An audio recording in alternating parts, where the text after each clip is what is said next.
some flavor for her future. And so, healthy life grow. Milka, you have a healthy life. And so your life is growing. And I want you to know that healthy life grow, but also growing life changes. There is always a change in a growing life. And as you grow in life, you cannot avoid some challenges. So I want to repeat the 3 points. Healthy life grow, growing life changes, and changing life challenges. There will be a lot of challenges that you face and you will face in life. But just remember that God is the one who has created you, and because He is the one who has created you, He is also willing to sustain you. And I pray that many years will come to your life. Fruitful years and productive years. And to your little nuggets that is being bonded in your gifts. It says there in Ecclesiastes 12:1, remember God in the days of your youth, so that you will have wisdom in dealing with it. My friends, tonight it is a momentous event for Milka and for the whole family. The aunties are here supporting, friends are here. Let's enjoy life together. Life is short. You must value life. And thinking about my pair, you know. Did she arrive already? Yeah. Great. They said that she is 18 years old and I'm 19. It's just a feeling, you know.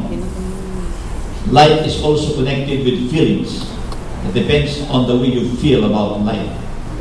And so tonight, in thanksgiving to the Lord, who is the author of life, Milka is connected with that.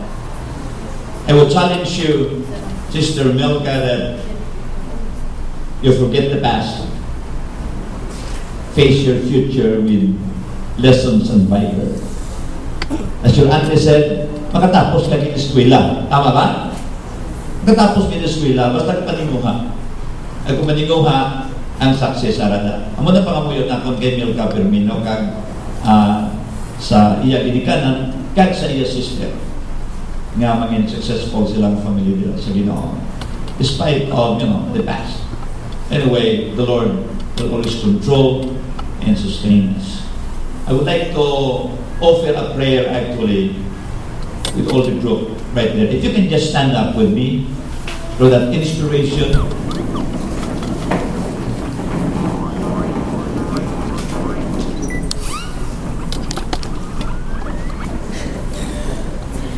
Like Milka, who have given herself to the Lord, and now the Lord is her partner in life. Actually, you cannot really understand that as well as the deepness of it.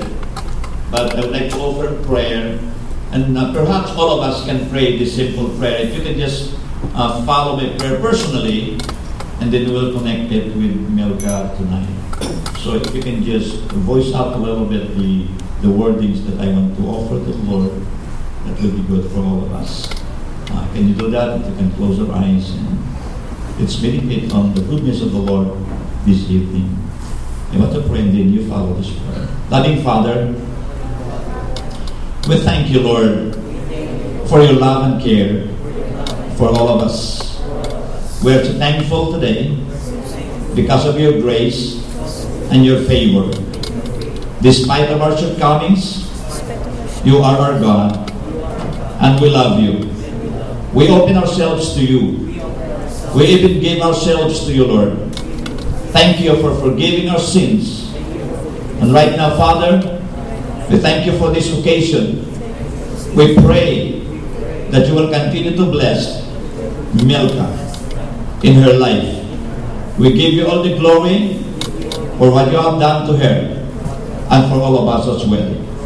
In the name of the Father, of the Son, and of the Holy Spirit. Amen. Let's give a great clap of praise to the Lord.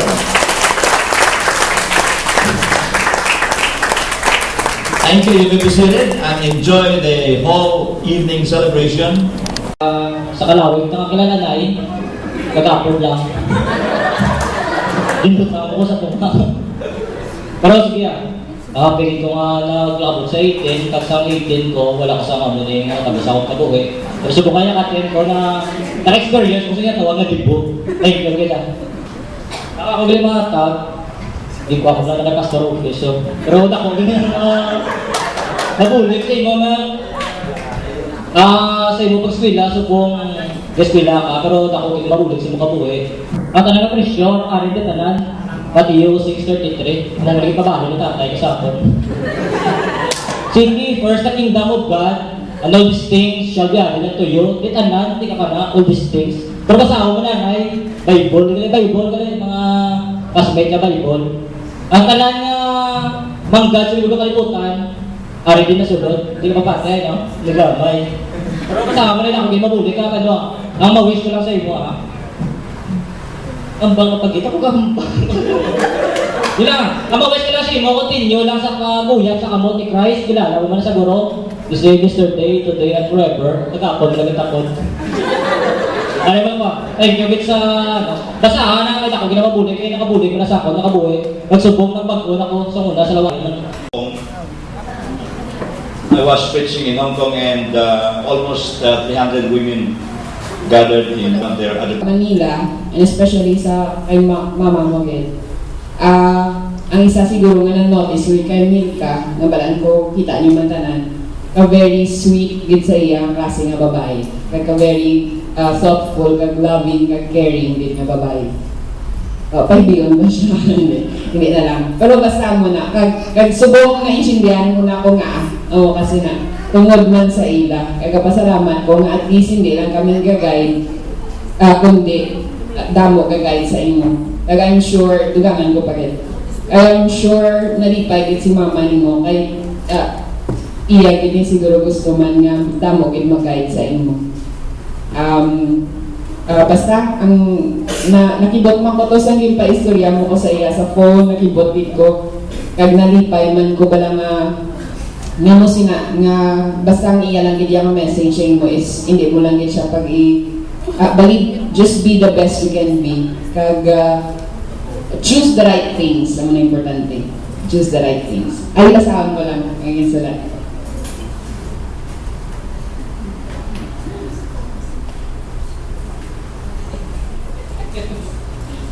Happy 18th, dearest Milka. Now you're grown up. Cherish every day of your life, whether it be a good day or a bad day. For every single occurrence has a hidden reason behind, which only God knows. Express your love for those who surround you, your family, friends, and community, because you are God's daughter. And as His loving offspring, you should always reflect the kind of a God He is to us, especially for you. Thank the Lord every second for each moment. These are life's most important treasures. Ang every moment na gina-treasure mo, amo gina siya ang greatest treasure which could only come from above. God loves you as we all do. And most importantly, pinaka-importantly thing apart, I'm always here for you. Nailian. Salamat dito.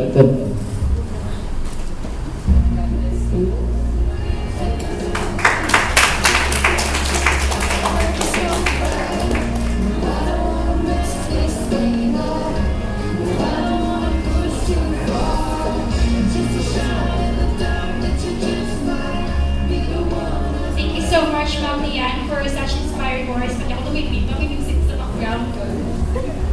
Okay. Thank you so much.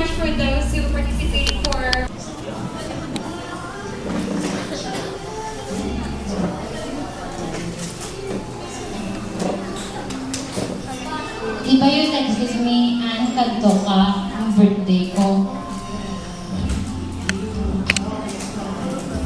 Tapos, di ba nag-reply ko, tawon ko lang kasi may exam ko.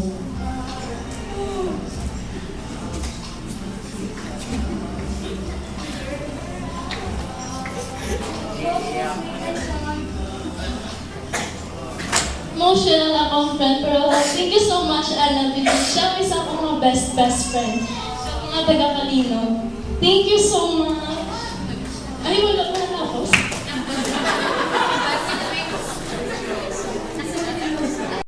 May ara ka lang da. Kakalang.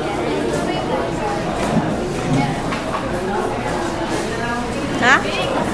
Video. Video na. Video.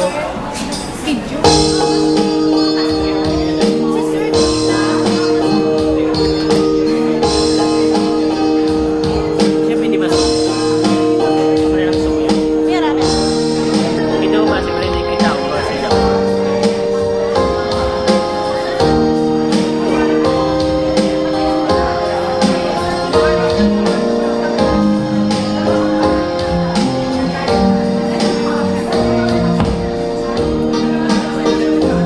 I would try to express my inner feelings and thoughts.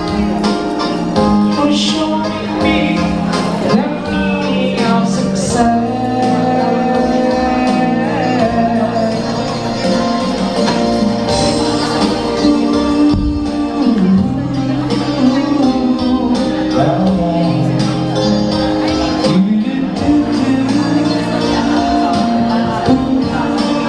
Basta si sir. Basta man ako. Basta si sir. Laro na lang. Basta si sir.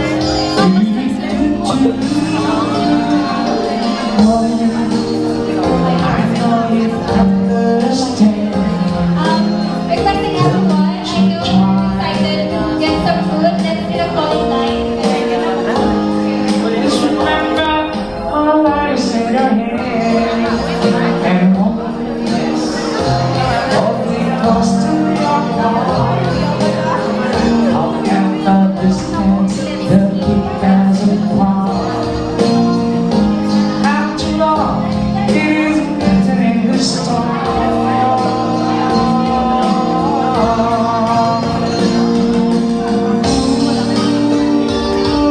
Okay, while we wait for the food, let's have prayer first. Let's pray for God will give us the food today. So let's have Pastor Sumaka. Okay, let's pray for our bounty. Loving Father, we thank you for all the provisions that you have given to us. We thank you, Lord, for supplying the needs of this celebration. And also we transport the power of thanksgiving to the mother of Milka, who have shared, oh God, this financial assistance and backups for this occasion. We pray, oh God, that this will be a great fellowship, Lord, together with one another as we converse, commune, and perhaps share some ideas and laughters and enjoyment, humors and happiness of God together with the celebrant. May this food, O God, will give us complete nourishment for our physical bodies. In Jesus' name, Amen. Okay na?